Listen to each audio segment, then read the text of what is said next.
Guys, wouldn't your wife or girlfriend love it if you treated her to the very best this Christmas? Now you can, with the world's softest pajamas by Pajamagram. Created by a team of pajama experts, the world's softest PJs are lighter than a cloud, softer than a bunny, like cashmere, only better. She'll love how heavenly they feel. Includes free gift packaging and Christmas delivery is guaranteed. So visit pajamagram.com or call 1-800-GIVE-PJs. This is the Locker Room Podcast. This is the Locker Room on ESPN Radio and ESPN app, presented by Progressive Insurance. All guests appear via the Shell Penzo Performance Line. You can tweet us at the 1-800-Flowers.com Twitter feed, at ESPN Radio, at Geoff Schwartz, at Ben_Hartsock. You can also call us 888-SAY-ESPN, 888-729-3776. And we're going to get right to it with Kenjon Barner of the Philadelphia Eagles, the victorious Philadelphia Eagles coming off the bye week, winning 37-9. Kenjon, how you doing tonight? Oh. So you're coming off a bye week, going to play the Dallas Cowboys, getting prepared, win 37-9. What adjustments did you make at halftime after that slow start? It was really, man, just waking up as a team. You know, our defense did a great job of keeping us in the game in the first half when the offense was struggling. The defense played great throughout the first half and the second half, and the offense was able to just get it going. You know, we were able to get the run game going, get the pass game going, and got back to playing Eagle football. Can you tell me a little bit about the message that Coach Peterson has been giving you guys as you come out of this locker room tonight? And taking it one game at a time. You know, living in the moment, being thankful for where we're at, you know, realizing what we have as a team, knowing that we have something special going, and don't take it for granted. Just continue to come to work, continue to do what we do week in and week out, and go 1-0 in the following week.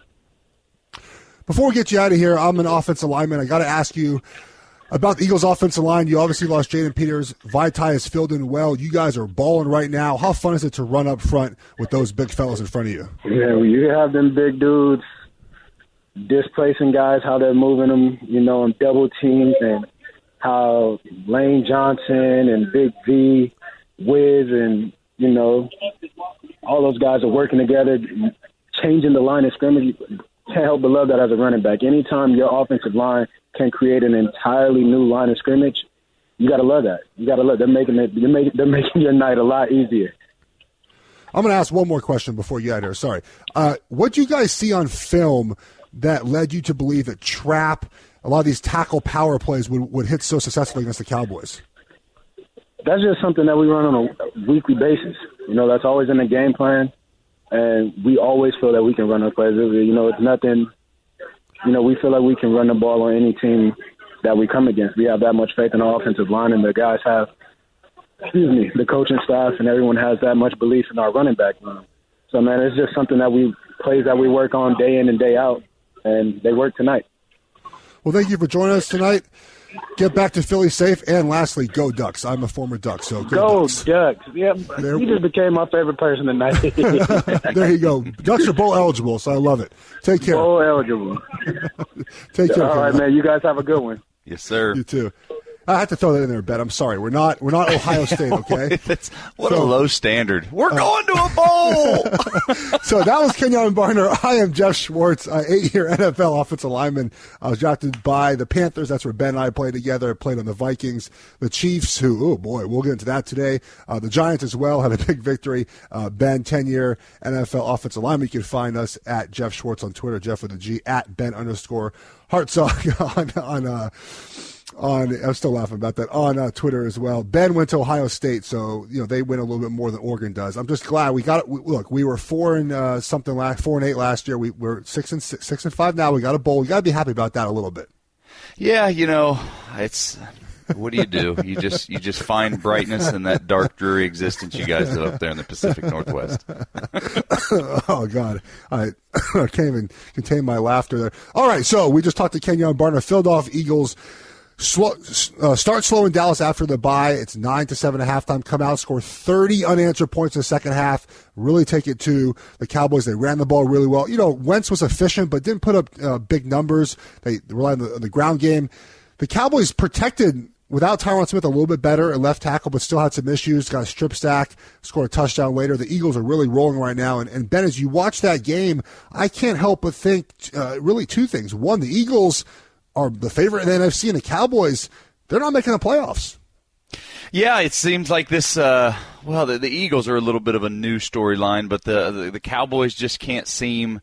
They just can't seem to find a way. And you look at the roster; they're such a strong roster. They're dealing with injury and the suspension of Ezekiel Elliott. But I think the more impressive thing from the night is just the Philadelphia Eagles. I found myself this entire season wanting to doubt them a little slow to believe, but the more you watch them, and I think tonight is very much a statement night, national television game for them to show up and to be absolutely dominant and be dominant in so many ways. Like you said, it wasn't just Carson Wentz. Carson Wentz had some big key plays, escaping from the pocket, moving outside of the pocket, some runs that were critical, not big stat numbers, but very critical for that team success.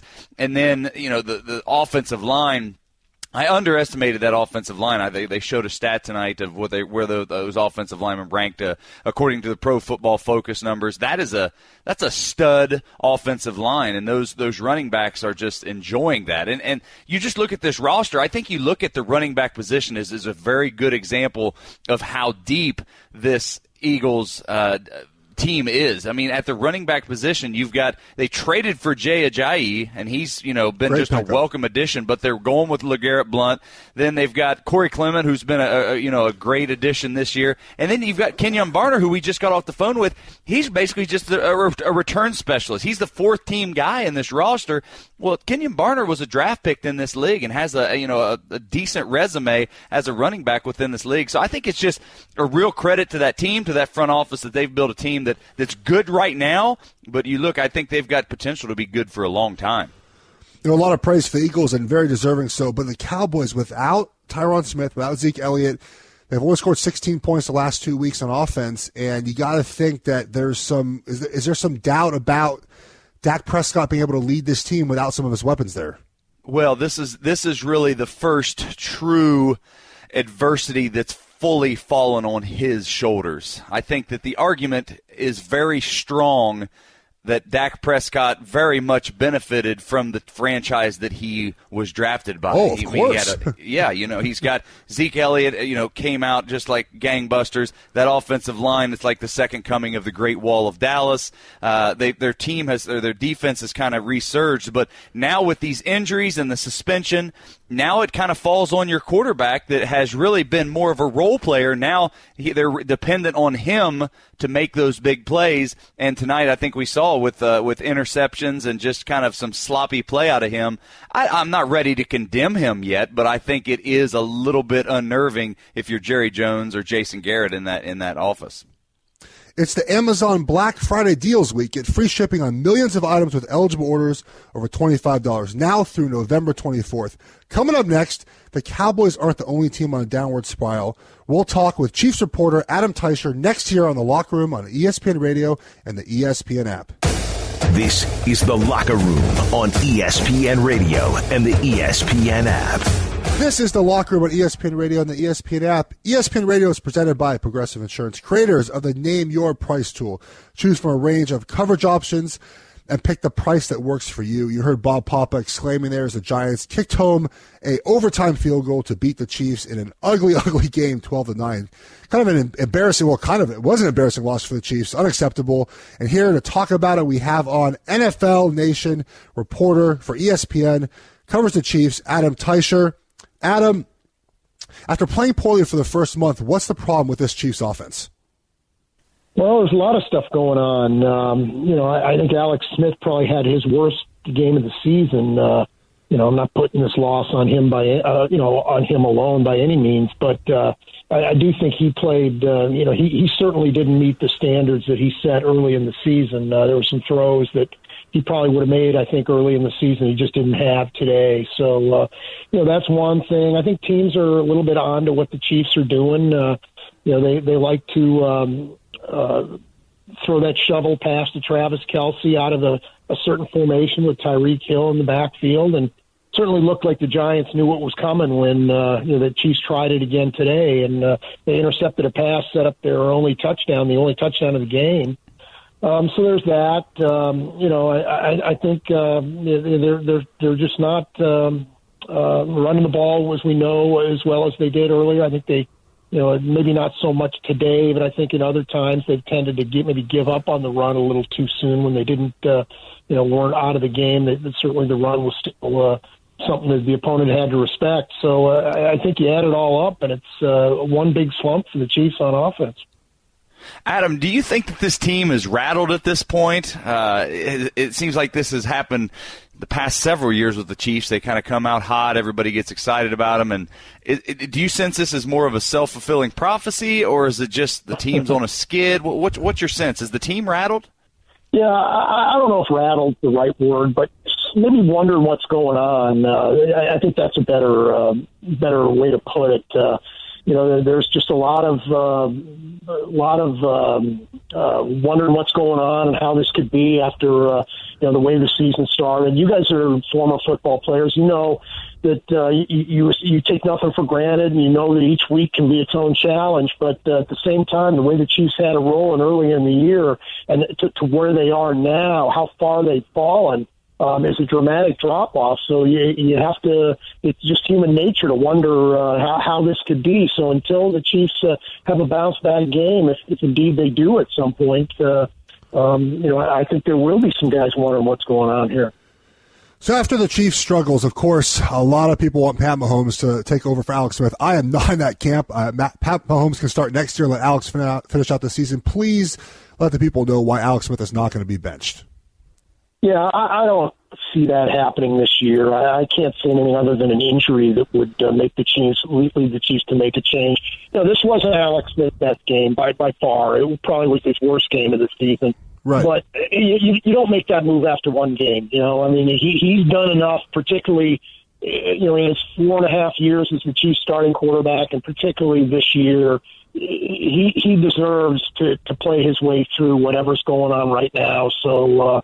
One bad game, the Chiefs would be, in my opinion, crazy to make that move, and I don't think they will. I really believe that this thing really has to go south a lot worse than it has right now for them to make a move. Adam, shifting defensively for the Chiefs, the injuries, Dee Ford with a back, Tamba Hali didn't play, Justin Houston wasn't much of an impact in the pass rush. What's going on the defensive side of the ball for the Chiefs? Yeah, it doesn't add up. I think, for the most part, they've got better talent than the way they're playing. I think they missed Eric Berry. I think that's been a guy they just haven't been able to overcome his loss. You look at last year, particularly, he was just their big play guy back in the back end of their defense, and they're missing that right now. And they're really struggling with their spare cornerback right now. Teams are going after, whether it's Philip Gaines or Kenneth Acker or Terrence Mitchell, teams are going after that guy, and they're having some success. You look at the biggest single play of today's game was that 4th down in overtime where the Eagles went for it, and I think the Chiefs tried coming after Eli Manning, but Manning saw that he had Philip Gaines one-on-one coverage. There was no safety over to help him out. One-on-one coverage on Roger Lewis, and he just sort of threw it up there thinking that's a matchup he liked, and he was right. He got rewarded for it, and they got that big 34-yard catch and set up the winning field goal. That's the kind of thing that's maybe not so dramatic, the game-winning plays, but that's the kind of thing that's going to happen to the Chiefs in passing situations. Well, thank you for joining us tonight, Adam. Hopefully the Chiefs will get some more victories coming down the stretch. Absolutely. Anytime, guys. This is the Locker Room on ESPN Radio and the ESPN app. So let's touch up on that Adam Teicher interview right there. So I am a Chiefs fan. I played for the Chiefs for a year. My brother is currently the right tackle for the Chiefs. I watch every play of theirs. This game was shocking for many reasons. Andy Reid was 16-2 in the regular season coming after a bye, and they were coming after a bye. They were just embarrassingly bad. It was quite pathetic. And Ben, as you watch that game, what did you see as part of the issues, especially in offense? I think defensively they played well enough to win that game. Well, as I'm sitting there listening to those answers to those questions, it's really more of a question I think I have for you because your brother's on that roster, and it's, to me, this is a little bit of a condemnation. I think of this is what Alex Smith has been his whole career. Is he's a great quarterback, but he's never been able to get the job done when it got down to getting down. And what does your brother say? He was there when you were with the Chiefs, I believe. Does Alex have that salty dog, steely eyes kind of guy that you believe no matter what, or is it a guy that you're not really, when it gets down to it, you're not quite sure if he's going to be the guy to get it done? Well, when I played with Alex, he was that. I mean, in 2013, we lost a playoff game where he threw for 400 yards and we had 44 points. I mean, that was not his fault when we lost that game, and he's had his moments where he has not stepped up in those situations. And watching him play the first 5 or 6 weeks of the season, we saw a different Alex Smith, the guy who was throwing the ball downfield, who was trusting his offense. And I think Andy Reid decided this year to put that more in the playbook. And we saw on Sunday, we've seen over the last couple of games where, they're not throwing the ball deep, and that could be also because they're out Conley, they're out Wilson, they're two really kind of down the field wide receivers. I know Hill's a down the field guy, but he's not a traditional really number one wide receiver. Teams are doubling Kelsey right now. They're not running the ball as they should. They're not giving Hunt enough carries, which has always been a downfall of Andy Reid, not running the running back enough. I think these are all wrapped into one. And then you saw today, playing on the road, the wind was terrible. Alex Smith throwing passes 7 yards short going into the wind, and it all just accumulated into today. And look, I talked to my brother. You have bad games. The offensive line played fine. You're gonna have these games. They're up in the division by 2 games still, which is obviously still important with 6 left. Raiders didn't look good today. Broncos lost today. So I still feel good as a Chiefs fan, as someone who watches the Chiefs often. They'll be in the playoffs, and when you make the dance, all you got to do is try to win any of those games. So I'm glad where the Chiefs are at. But coming up next, talk about it, Ben about it, is next on The Locker Room on ESPN Radio. Hey girl, have you done something new with your scales? Using new moisturizer? Nice. It really brings out the hazel in your eyes. Oh, hold on. Are you using whitening strips too? Your fangs look good, girl. Really good. A really charming snake charmer? Surprising. What's not surprising? How much you could save by switching to Geico. Wait, what? Have you been doing Pilates too? Geico. 15 minutes could save you 15% or more. This is The Locker Room on ESPN Radio and the ESPN app. We are going to talk about embarrassing moments for ourselves and our teammates on the field. And we're going to start with Baker Mayfield, the quarterback for the Oklahoma Sooners, potential Heisman winner. They're playing Kansas on Saturday to start the game. They go out for a coin toss. Kansas decides to not shake Baker Mayfield's hand, which is a very big slight in that situation. They come out and go up big on Kansas, and Baker Mayfield was caught grabbing his crotch, directed at the Kansas sidelines. He then had to, went on and talked about it, apologized for it. Ben, when you saw that video of him doing that, what was your first reaction? I felt like it was a pretty graphic grope. It wasn't it was very subtle. Graphic. It wasn't a subtle gesture. I mean, he was fired up, and he this is his second apology on the season. He planted the flag on my Buckeyes early in the season, and I really liked that move. I was like, that's swagger, right? Like I thought I was disappointed that he apologized. This one though, pretty graphic. I like how TV pixelates the crotch as if we don't understand what's really happening. I thought that was pretty funny. There's kids watching.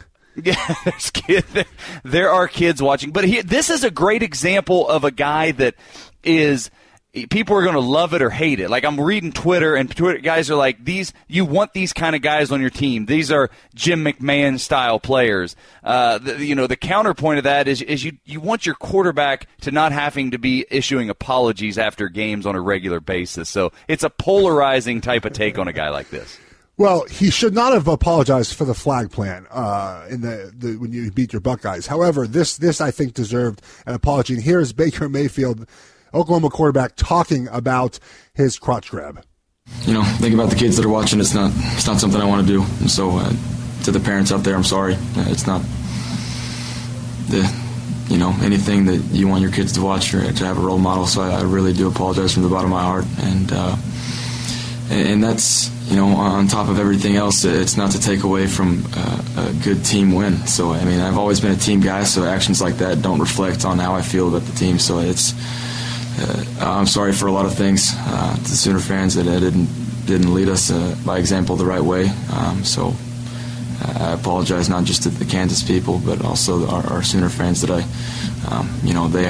they'll have to answer questions for me now. So I apologize, but I really do mean that with everything I have, and I hope no disrespect to any of the Kansas Athletics. It was a chippy game, but it's football, so I can't get caught up in it. And with the position I'm in, I have to be the one to lead by example, and I did not do that. So that being said, like I said again, we had a good win, but it's not about me. That's not what this press conference should be about. We had guys that played well. We had a defense that played great tonight. So let's talk about that.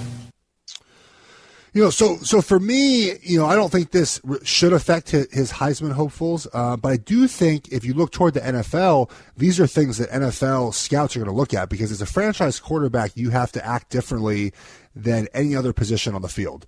You are the leader of the team, you're the leader of the franchise, and I wonder if these type of things, I don't think the flag plan as much. I agree with you. I think that NFL people will look at it as kind of a baller thing, but the crotch grab, and if he continues to have maybe some of his incidents, do you think it affects the way NFL front offices view him as a potential pro prospect? Yeah, I think that's the thing, is that it's very polarizing. You like your quarterback to have swagger. You want that. That's what Tom Brady has. He comes out, he's fist pumping, he's fired up, he's headbutting his teammates. You love that. Phillip Rivers did that. I mentioned Jim McMahon. You love a quarterback that has swagger, but you have to maintain composure. And this to me was, if I'm a scout, I'm doing a much more thorough investigation of just his character traits, his ability to keep a level head when things are cool. I think his play speaks for itself.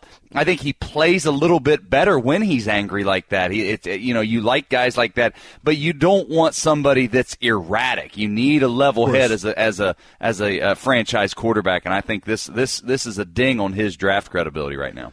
Have you ever had a teammate that had an incident like this, whether it's college or NFL? I don't think I've had. We've had guys that have talked before, right? But I don't think I've ever had a guy make a gesture like that. Now, I played with Steve Smith in Carolina, and so did you. He's very vocal at times, but he never had never put up his middle finger, never grabbed his crotch. But he did have a lot of good sound bites, which as a teammate of Steve, we love that type of attitude and enthusiasm to play the game.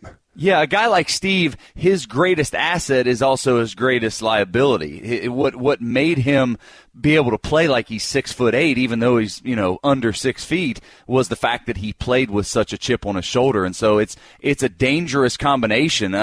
Playing with Cam Newton, I think, is another example. Now, he didn't make any obscene gestures, but he just showed a lack of maturity, especially early in his career. I think he still shows it even today. But when I was there as a rookie with him, he had the towel over the head, and we gave him grief all the time. We called him Sad Cam. Like he would have a bad series or a bad game, and he would come off to the side of the field, put a towel over his head, and pout.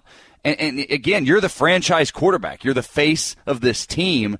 You can't be up and down with the way the wind blows, and so that's a great example, I think, that speaks to the concern that this would bring up regarding Baker Mayfield.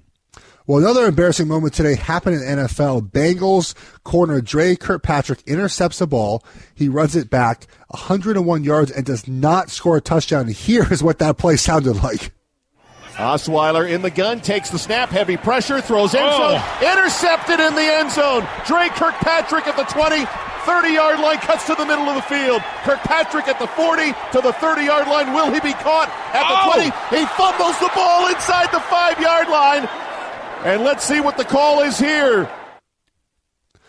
Well, Dre Kirkpatrick fumbled the ball inside the 5 and recovered his own fumble at the 1-yard line. He had a 101-yard return, longest return ever without scoring a touchdown. So, Ben, I can't say I've ever had an embarrassing moment with the football. You've actually touched a football before. So have you ever had an embarrassing moment while carrying the football? Not quite as he was fortunate he got that ball back. So he kind of saved face, recovered the fumble. So it ended up being not that big a deal. But mine was my first ever collegiate football play. So I'm fresh off of the farm from Ross County, Ohio, and I'm now standing in Ohio Stadium, the first time ever on the Ohio Stadium field, 100,000 fans, and I'm literally so excited I can't hardly stand it.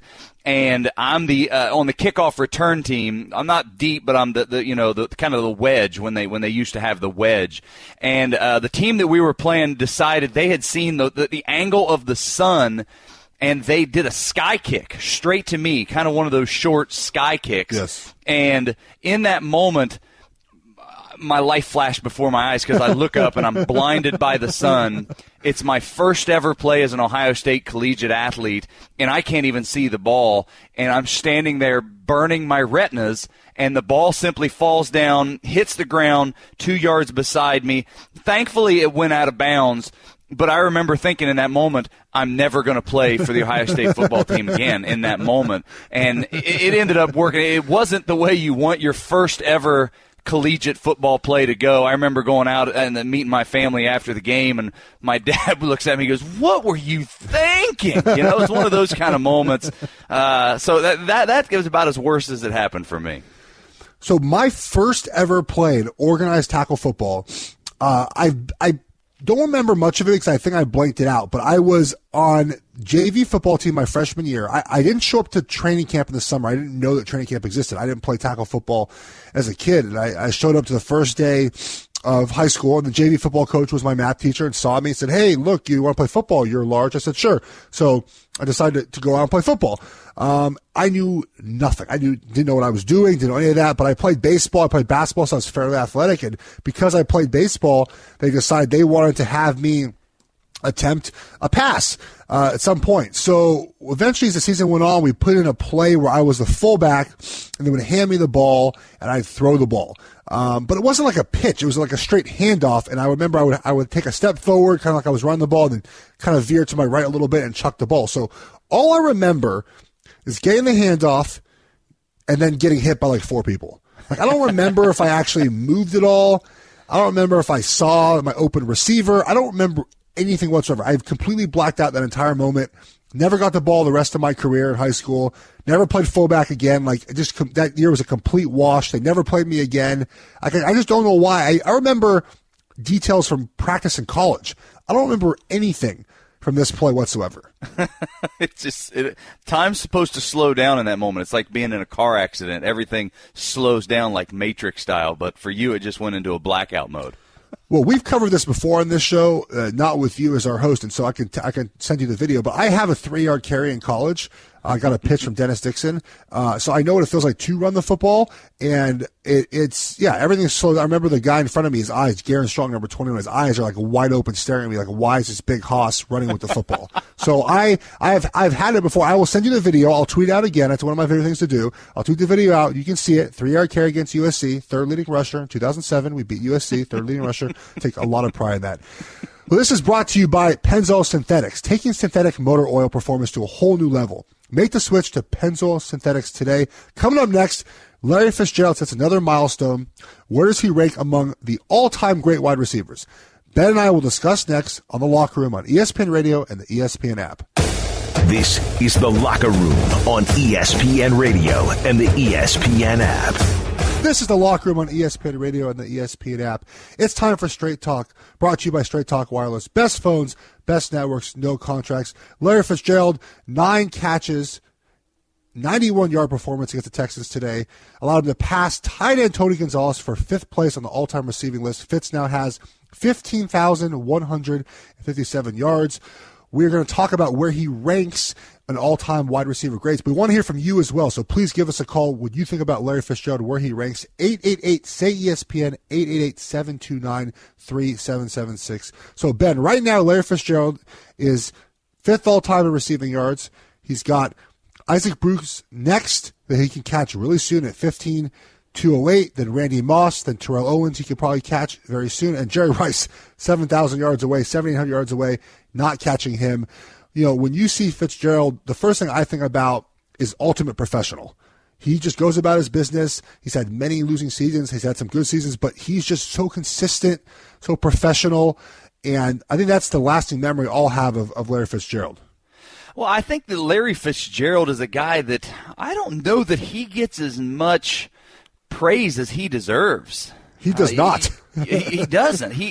He's not talked about in the I feel like in the elite of the elite of the elite. I think that he was overshadowed by Andre Johnson with the Lions while he was there. I think he was overshadowed by that's the best example I guess right now. But if you look at just pure reception numbers, he's second only to Jerry Rice and Tony Gonzalez in the number of receptions. You got to think of who he's ahead of. He's ahead of Marvin Harrison, who just went in the Hall of Fame. Right. Chris Carter, who's been in the Hall of Fame. Reggie Wayne, he's beaten Andre Johnson by 100 and some catches, more than Steve Smith, Hines Ward, Randy Moss. Randy Moss is way down there. Michael Irvin is way down there. Larry Fitzgerald is number 3. And so when I think of him, I don't think of Larry Fitzgerald like Andre Johnson. You think of an absolute freak of nature, bigger than everybody, like a linebacker playing wide receiver. But when I think of Larry Fitzgerald, I think of absolute money when it comes to making the catch. Always makes the hard catch, catches the ball with his hands. He's legendary when you talk to guys that are teammates of his. They say, listen, he does not drop passes ever. Catch, practice, games, warm-ups, playing toss in the backyard. Larry Fitzgerald is going to make the catch. Well, if you look at Fitz as well, he is not as loud as a Randy Moss who's ahead of him, a Terrell Owens who's ahead of him in receiving yards, a Jerry Rice who's won multiple Super Bowls and considered the greatest wide receiver of all time. So I think that's why he doesn't get the pub that he really deserves. He goes about his business. That's why I say he's the ultimate pro. But we talk about his play, and you mentioned just always being reliable. The way he high points the ball, he's always good at catching the ball at its highest point. That's one thing that wide receivers are taught, and I'm sure you could talk about this as a tight end, is catching the ball at its highest point. A lot of guys might try to catch it with their chest or with their arm down here. He was always so good, still is so good at catching the ball at its highest point. How much do you think that has helped him just being so fundamentally sound? Yeah, I think he has to be because, again, he's a big guy. He's not a burner, not a speedster. He's a catch guy. He's a guy that understands. He ran a decent 40, but a 4.6 40 is the time that he ran. That is not what you would call a Hall of Fame time for a receiver. So he's a guy that understands the game, and I think the point you made is very good, that his personality, I think, has really been a detriment to his notoriety. The names that you mentioned, the Randy Mosses and the Michael Irvins, who more are household names, are those guys who, wide receivers kind of as a species are generally a little bit more of that prima donna, a little bit of that yakety-yak kind of guy. Larry Fitzgerald, he just had the NFL Network had a Football Life on him, and I thought that was a fascinating look into who he is, because I think it speaks a little bit to why he's not more publicized, is because it's not his nature. You learn a little bit about Larry Fitzgerald off the field. He's a world traveler, and he's a guy that he travels the world by himself, and he didn't go to Italy, he didn't go to France, he went to Antarctica. He's one of these guys that I think he's unbelievably talented. I think he's unbelievably gifted. He's a professional. He works hard. But I think he's a guy that football is just something that he does. It's not his life. I think Jerry Rice is celebrated because football was his life. He, his work ethic and his longevity. He played for as long as he did because he knew that was who he was supposed to be. Larry Fitzgerald, I think, is very much an eclectic type of person that experiences life in many different facets. And I think for that reason, I think he's not really pounding his chest, not really looking for that adulation in the media, and that's why I think he gets overlooked a lot. Well, let's get to the phone lines right now. We got Lou in Arizona wants to talk about Larry Fitzgerald. Yeah, so Jerry Rice obviously won. In my opinion, Chris Carter's 2, and Larry Fitzgerald's 3. I got to tell you guys that Football Life was awesome, and It was the only second one of a person still playing. Ray Lewis was the other one. But Chris Carter's number 2 in my opinion. He had the best hands out of all those guys.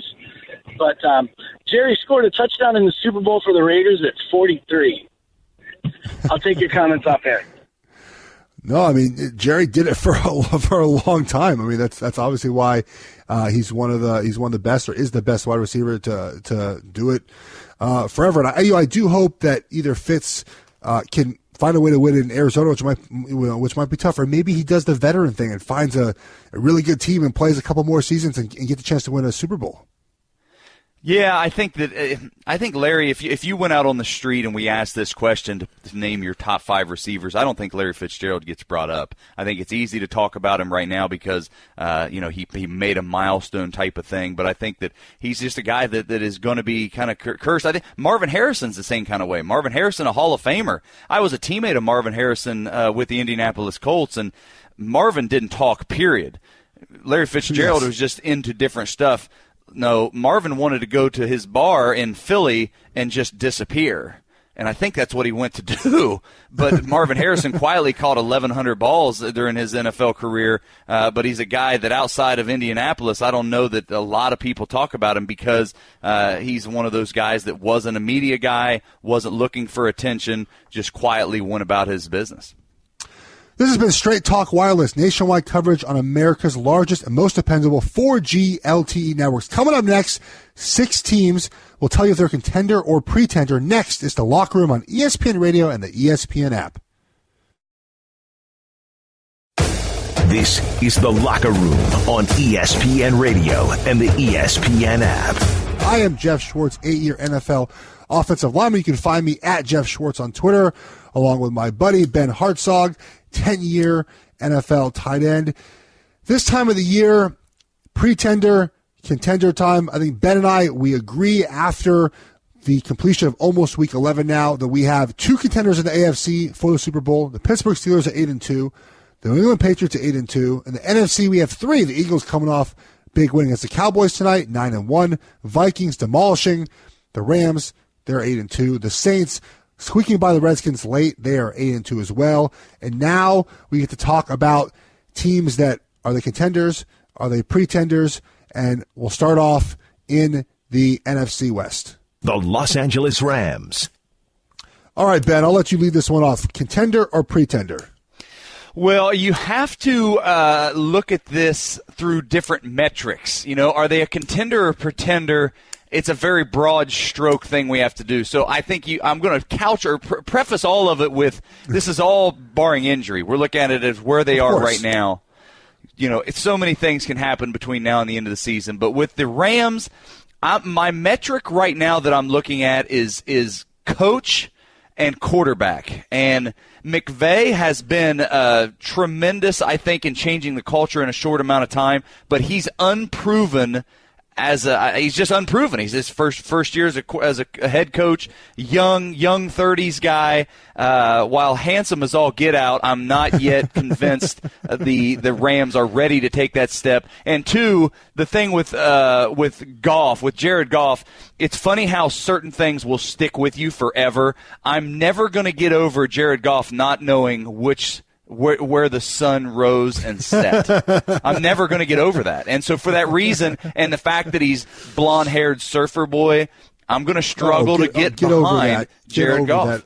Get over that Midwest kid. You'll be fine. To me, with the Rams, I said this a couple weeks ago, is even off their hot start, is to me, they're a little bit of a pretender because, like you just said, unproven quarterback, unproven coach. And if you look at their schedule, if you were looking for one team to pull back, I talked about this last week, it's the Rams.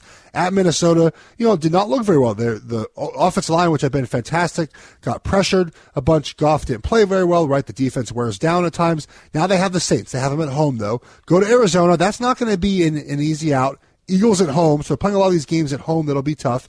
At Seattle and at Tennessee, and finish with the Niners. So if you're looking for a team to pull back, it's probably the Rams. Are they in the playoffs? Yes.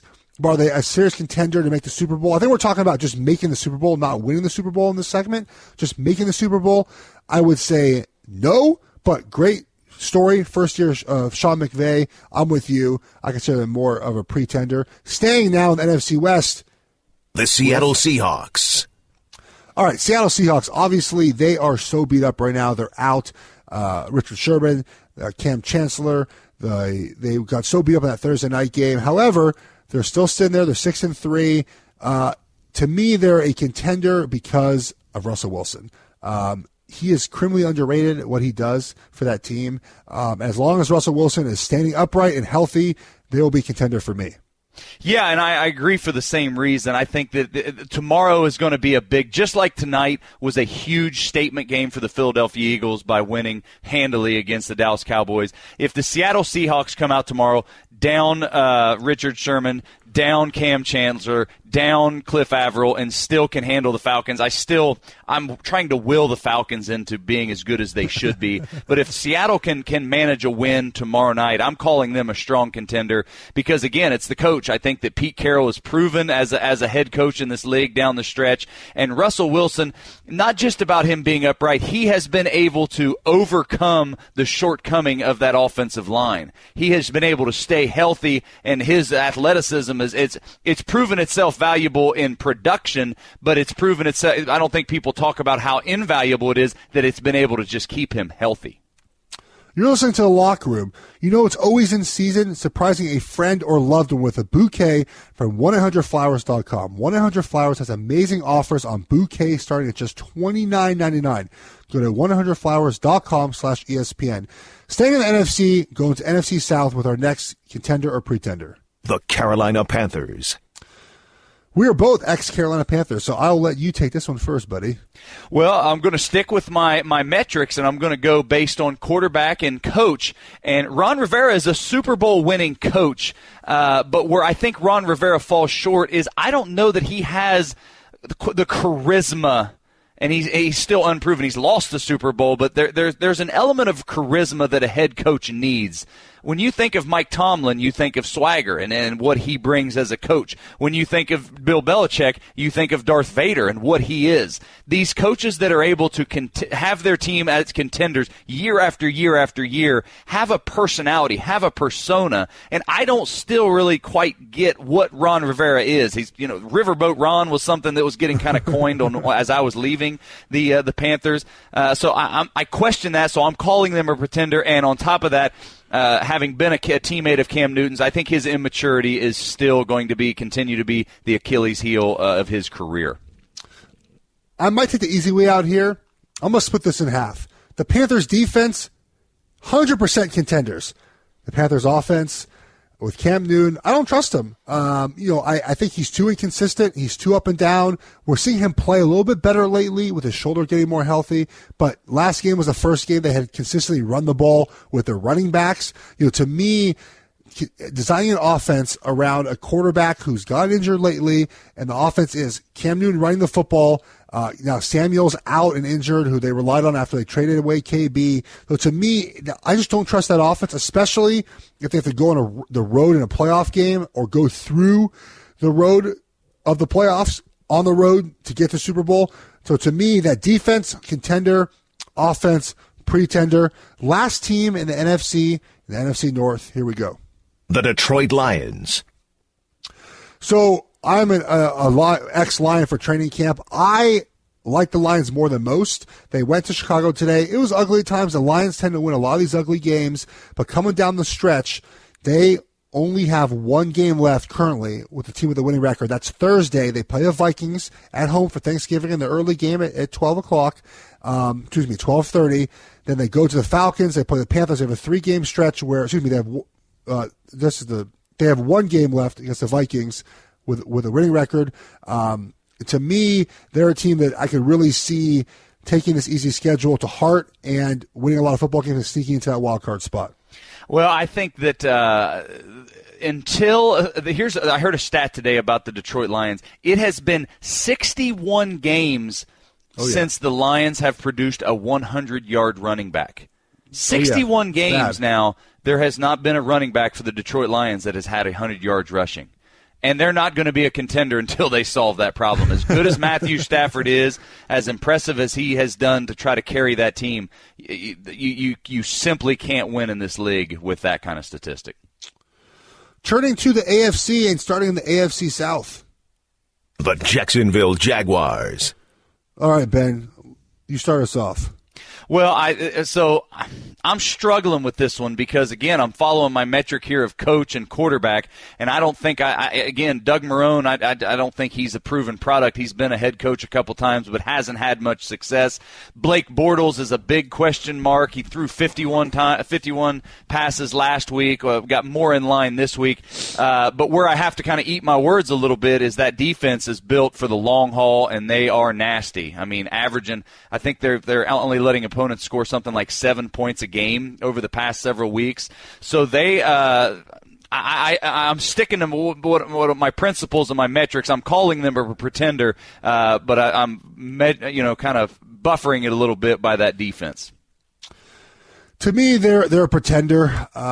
Like you mentioned, the defense is fantastic. Now, the rush defense is not very good, but a lot of teams get behind and have to throw the ball on them, which makes a lot of sense. Now, that would worry me in the playoffs, the rush defense.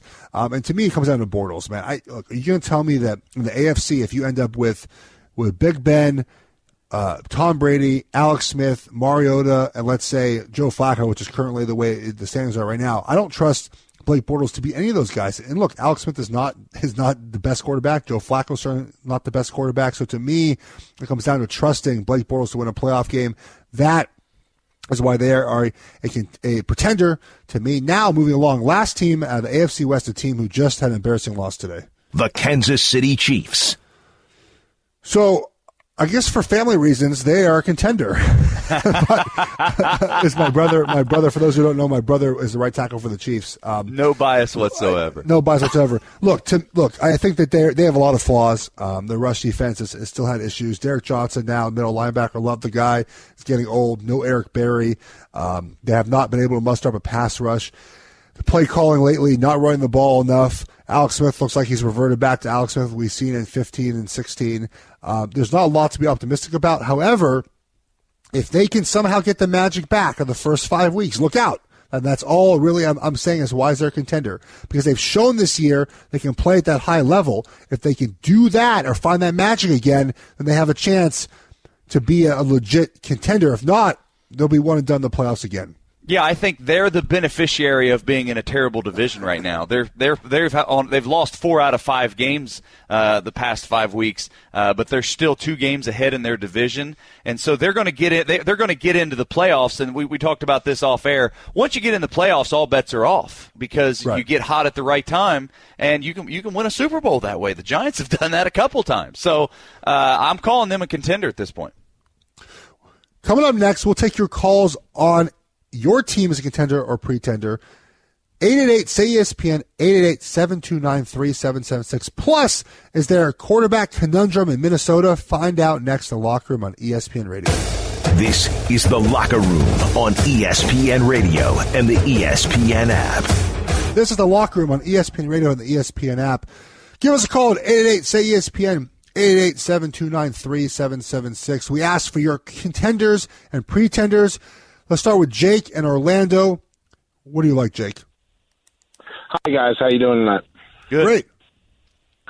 Looking to talk Detroit Lions football. I know historically what this answer has been, but looking for some insight regarding it. Well, I like the Lions. I played there for a little bit of time. I like the coaching staff. I'm close with some of those guys still. I'm good friends with TJ Lang. So I root for the Lions. I hope they do well. But they seem to be a little bit too up and down at times, right? I mean, they start off slow in games. They kind of come on fast. They play too consistent. Now, do I think they make the playoffs? I think with their schedule, they have a great chance to make the playoffs. Do I think that they can compete with the Eagles and the Vikings and the Saints? We'll find out Thursday about the Vikings. But I just think it's going to be tough for me to see them going deep in the playoffs this season. Yeah, you know what I think. What I think about the Lions is what I said before about that rushing stat. They have been so dependent on that pass game for so long that you just simply can't compete in this league that has so much parity, that has such a small margin of victory. If you're one-dimensional in any way, you're out. And I think that the New Orleans Saints are the perfect example of how they have found the recipe right now. the Saints have used Drew Brees in a similar way to Matthew Stafford. The Saints relied on Drew Brees throwing the ball 30, 40, 50 times a game. But now I think more people are excited about the true likelihood of the Saints because they are rushing with Melvin Ingram. They're rushing with Alvin Kamara. But when you look at the Detroit Lions, they started, I think, a little bit earlier. The early part of the season, Theo Riddick, I think, that running attack was being stressed, but old habits die hard, and here we are. We're going back again, and Matthew Stafford is having to chuck the ball up again. And for that reason, I just can't figure out why the Lions can't figure out a way to have a steady rushing attack. I agree. Too one-dimensional. Let's move along to Justin in Phoenix. Who is your contender or pretender? Well, my contender, I think, by far, is going to be the Saints. And using your metric quarterback coach, you got to give it to Sean Payton and Drew Brees. Plus, well, I love the Saints. I wrote about them 2-3 weeks ago. I think they are right on track for 2009. They're rushing the ball well. Defensively, they might have the Rookie of the Year in Lattimore. They might have the Offensive Rookie of the Year in Kamara as well. They're doing everything they have to do. They're winning games big. They're winning games close. They look like a team that if they get home field advantage throughout the playoffs, I think they win the NFC. Yeah, they're a team, too, that figured it out at the right time. Started out flat, 0-2 right out of the gate, and now have ripped off 8 straight. And so they're a team that is when you have the coach that's been there, when you have a quarterback that has won Super Bowls before, you bring in this new influx of talent, and Alvin Kamara that has been just a real pleasant surprise. I don't think anybody expected him to have the year he's having. And then you bring in a Marshawn Lattimore. You mix that. That's the magic of the NFL, is you have to have these old heads like Drew Brees to show young pups what NFL competition is like, and then you bring in young guys like Marshawn Lattimore that are the spark, that are the ignition, that are the gasoline on that fire, and you see a team that is really exciting to watch right now. Exactly. We are brought to you by Upside.com, giving all business travelers the gift of a better travel experience this holiday season. Upside.com. And you're listening to The Locker Room. Getting back to the phones, Mark in Louisiana wants to talk about the Dallas Cowboys. Yeah, I'd like to know what your opinion is. I think Jason Garrett needs to get fired as the Cowboys coach. They just don't have any depth. And when somebody goes down, they don't have any quality depth. And I was just wondering what y'all think if I'm right or not. Or what are their chances of making the playoffs? Well, Ben, go ahead on that one. Well, I think that Jason Garrett, if you want to fire someone for a lack of depth, you've got to fire Jerry Jones, and that's not going to happen, right? He owns a team, so unless some owners band together, unless the owners all come together, it's been nice so far up to this point. We've only talked football, so let's keep a good thing going here. I'm good with that. I think Jason Garrett is absolutely secure. I think he's absolutely safe. I think he's a guy that isn't untouchable because they haven't won, so I wouldn't say that he's 100% safe, but he's a guy that has done a lot with what he's been given, and he's a detail coach. I talked a little bit ago about the charisma factor, or the character that a coach plays. He doesn't have a lot of charisma. I don't know that he has kind of that swagger that everybody has, but what he does have is details. He's a disciplined coach. He's a guy that isn't going to waver with the ebbs and flows of a season. So for that reason, I don't think you can just go on the street right now and find a more talented head football coach.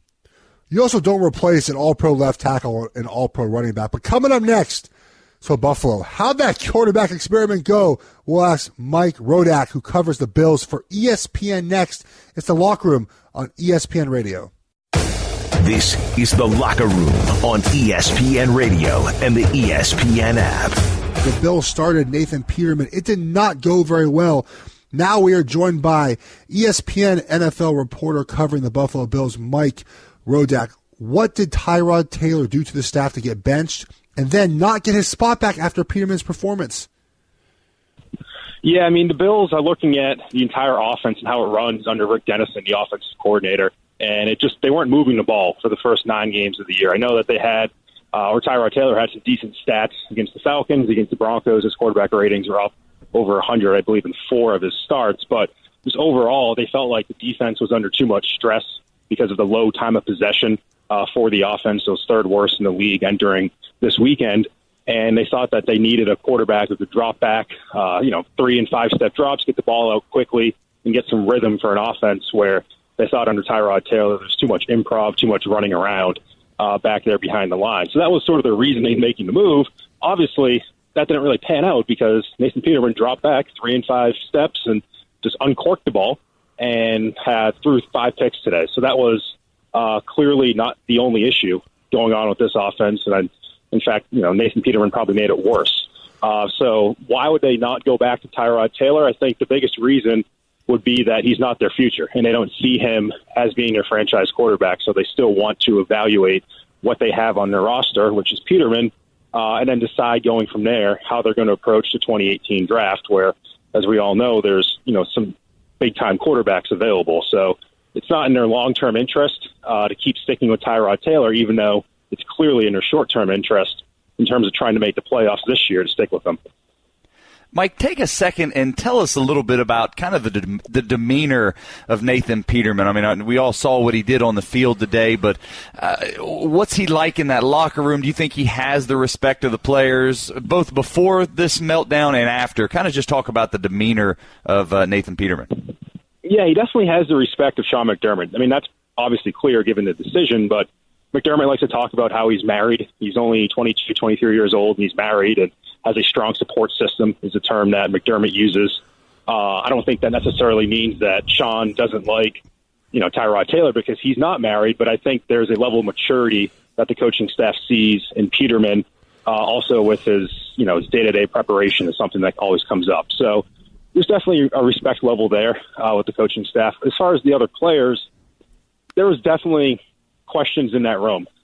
When the move was made on Wednesday, LaShawn McCoy said as much after the game tonight that a lot of people were surprised about it. But he also said that he supports Nate and their fellow Pitt guys. And he said that, as a rookie with the Eagles back in 2009, he made plenty of mistakes. And there was Donovan McNabb who was there to pick him up after he made those mistakes. And he feels like he has to do the same for Peterman. So I think there's a level of support there, but there's also a number of veterans on this team who are trying to win now and are trying to make the playoffs. And I don't think they necessarily want the younger quarterback who's going to have to develop and go through some speed bumps as opposed to the veteran quarterback in Tyrod Taylor, who's a little bit more polished, even though his ceiling is certainly lower. All the focus has rightly been on the quarterback situation in Buffalo, but their run defense has really taken a step back and actually coincides with Darius being traded. They when Darius was on the field, they only allowed 2.5 yards a carry. Now they allow 5 yards a carry. Is there much talk about how to fix this run defense? There is, and it's a lot of talk about run fits and scheme as far as up front and defensive line, and players like Kyle Williams, who's been here for 12 seasons now. Lorenzo Alexander, who's been here for a couple of years, but he's been around the NFL for 13 years, I believe, in his case. So it's the typical, we're missing tackles, we're not, it's the fundamentals. We got to go back to just figuring out how to play the run. And they've tried to do that the last couple of weeks, and the results just haven't been there yet. Melvin Gordon had a pretty good day today. I don't have the stats off the top of my head, but not much was changed, and that's obviously a problem. There's other factors that play in. Kyle Williams and Alexander, like I mentioned, are both 34 years old. I think they're at the point in their careers where you can make a pretty good case that they're losing a step. And then there's some other players in there, Adolphus Washington, Cedric Thornton, who have both filled the void for Marcel Darius, just aren't playing all that well. Your defensive ends aren't getting much pass rush. When the offense is playing with such confidence in the running game, it obviously changes that. But linebacker's an issue. Ramon Humber is kind of in over his head as a starter. He's been more of a special teams player throughout his career. So there's issues really across the board with the defense.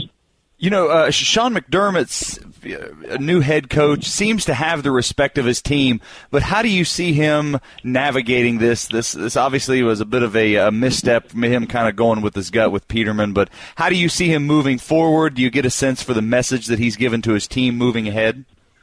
Yeah, his message is to respect the process, and that's been his line since the day he got here. It's a little bit Philadelphia 76ers-esque where there's a certain sacrifice in the short term with the potential for long-term gain. And as I mentioned before, I think it's harder to sell some of the older veterans in the locker room because when Sean McDermott came in, he said, I want to win now. That's what he told these guys. I want to win now. I think we can win now. But at the same time, he's making moves like trading Sammy Watkins, trading Marcel Darius, making the benching of Tyrod Taylor.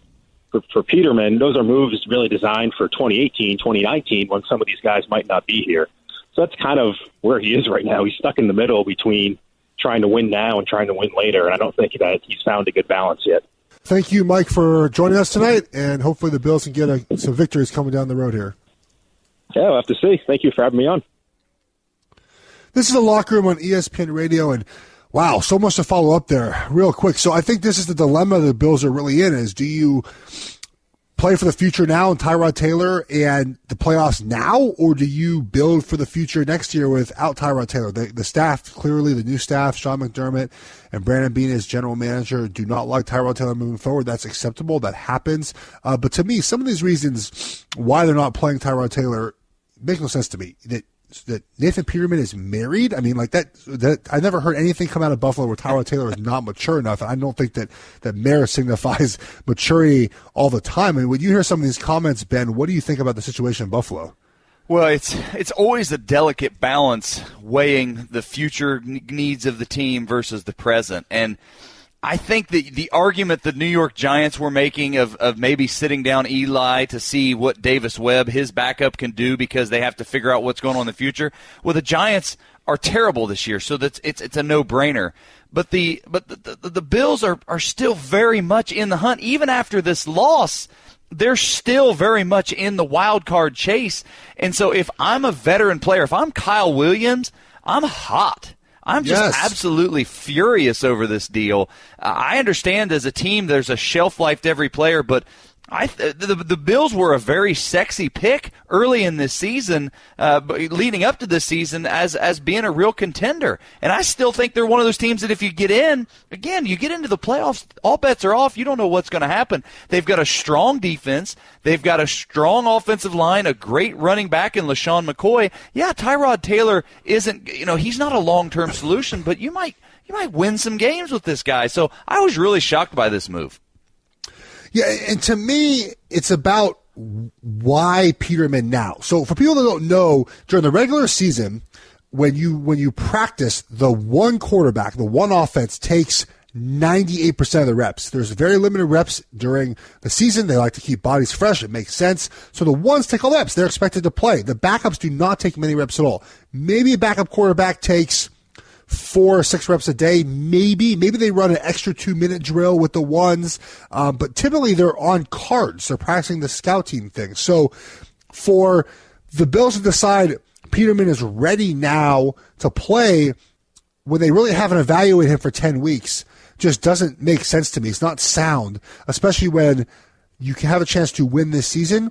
You can evaluate Peterman when you're out of the playoff hunt, when you have a full offseason with him in the facility. So to me, that's one reason why this made no sense. Number 2, obviously, you're in the playoff hunt. Number 3, you have a lot of veterans in the locker room that want to win now, and it really backfired on them. And so we'll see what they'll do moving forward. But coming up next, we'll reveal Sunday's top performer and take a look ahead to Monday Night Football and the Thanksgiving Day slate.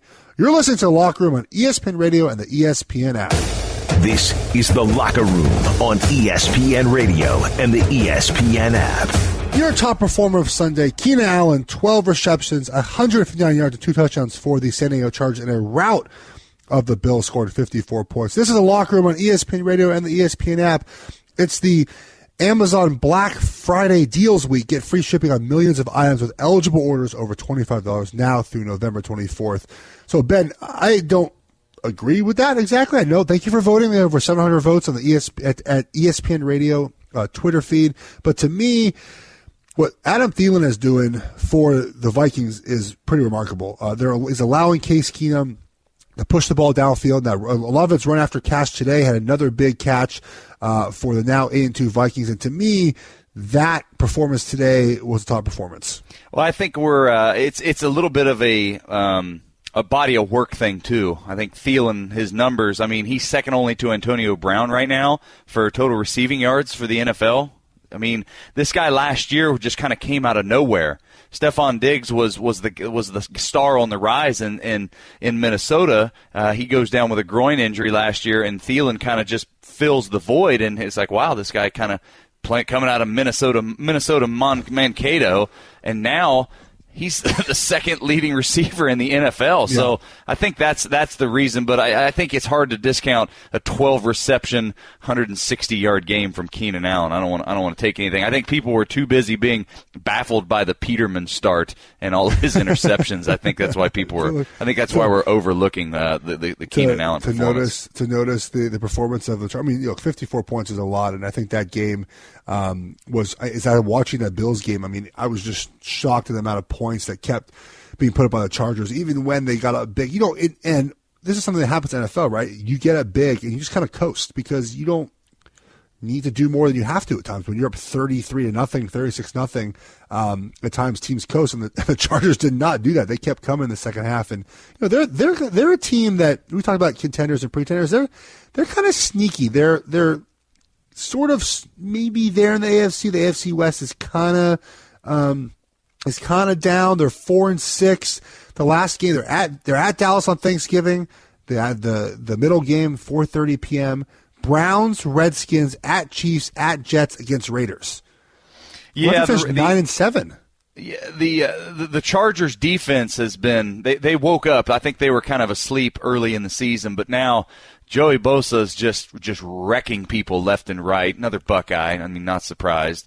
So he's doing his thing. Ingram off the other side. They've got a pretty nasty defensive front four there that's wreaking a lot of havoc. But they're a little trendy right now, but I don't think they've got the staying power. If you look at the other Thanksgiving games, we have the Vikings and the Lions in the early game at 12:30. This is fantastic football on Thanksgiving. To have this early game, you get up in the morning, you got your kids, you do whatever else, you're playing outside, playing football, you come in for lunch, 12:30 p.m. early game, Minnesota at Detroit. Detroit has won their first 3 road division games. They beat all their opponents. Minnesota, they beat the Packers, and they went to Chicago today and won that game. So I think they're very much at the hunt. Obviously, Minnesota coming off a big win, going to the Detroit. This will be a big game for the Lions, more than the Vikings, I think. If the Lions can win this game, they're legit contenders to make the playoffs. Now, I don't think they'll win it all, but they're definitely in the running for the playoffs. How do you see this game going down on Thursday? I like what you say about about playing on Thanksgiving. Did you ever play any Thanksgiving games? I have. I would have in. Have you answer first? Well, I played in one. I played against the Lions, 2006, I believe. It's just kind of a special thing. It's something as a kid. Even if you don't watch football, if you're not a football fan, you watch football on Thanksgiving. It's just something you do. So it's just kind of a neat experience. It's Americana, you know what I mean? Like there's the Thanksgiving Day parade and there's football, and I think it was cool just to experience that. Get to go to Detroit. We won the game, but that specific game, it's a must win. It's a do or die for the Lions. I don't think they're going to get it. I think the Vikings are again. I think Mike Zimmer is up for Coach of the Year. I mean, for the way that he's navigated that whole quarterback situation, that defense is throttling people left and right. And Case Keenum, all he's doing is making himself more and more money every completion he makes. So I think the Vikings are in the driver's seat in that game. Moving to the middle game of the day, we have the Cowboys and Chargers in Dallas. This game I think lost a little bit of luster, obviously, with the Cowboys struggling as they are right now. How do you see this game going down? Well, I think Cowboys at home. The home's going to be, a little bit of a factor. Hopefully Tyron Smith gets back in there, left tackle for the Cowboys. If he can get back in there, I think he solves some of their offensive woes. I think the Cowboys early in the game tonight against the Eagles were able to run the ball. Alfred Morris was moving the ball. Rod Smart was moving the ball some. They were having a little bit of success, but they got behind, and then you have to get away from the run. So Tyron Smith, I saw on Twitter somebody said that he needs to be voted MVP because he is really having such a huge impact on that Dallas Cowboy offense. And so if he gets back in there, I think this game gets more interesting, gets more dynamic. Again, I'm still lukewarm on the Chargers. I like watching their defensive end play, but this game is more Americana, I think, than actual playoff contentions. So this brings a good topic about Thanksgiving games. Obviously, the Lions and the Cowboys host these games every year. Is it an unfair advantage for them to have these games at home every year and essentially built in a little bit of a mini bye, having the 10 days off at this time of the season before their next game? No, I think it speaks to it's a quick turnaround. I mean, the Cowboys just got off the field an hour ago, a couple hours ago, and they've got to turn around and play in 4 days. So, it's at home, so that's going to help. And, you get a little mini bye afterward. But the reality is, Jason Witten did a thing where he's talking about all of the preparation or the maintenance it takes to keep him running. They showed that on the TV broadcast. They've played 3 games now will have played 3 games within 12 days. And I don't think there's ever a scenario where that's an advantage. Yeah, I think that over the years this has been an advantage when there weren't so many Thursday games, when this is the one there was and this is home game and teams didn't really know how to prepare. I think it's a little bit less of an advantage now. Like you talked about, the older you get, the tougher it is. The last game on Thursday night, if you would have started the season, you would have said this is a marquee matchup to watch for. It will not be as marquee, but it'll still be division opponents. Giants at Redskins Thursday night. Redskins got to keep winning. Obviously, Giants still got to play hard for Ben McAdoo. They played hard on Sunday. I think the Redskins win this game handily, but I was wrong today as well. So how do you see this game going down? Well, like you say, it's not as interesting other than you see if the Giants can resurrect any kind of life out of the season. And for the Redskins, I simply want to see if Kirk Cousins can continue to make himself the highest paid quarterback in the NFL. They may have to pay him the entire salary cap, whoever's wanting to get him next year, because all he does is play well week after week. I agree with that, and the Redskins should sign him right now and get it over with and not have to rebuild next year. Thanks for listening to the Locker Room Podcast. Make sure to subscribe by clicking the Listen tab on the ESPN app.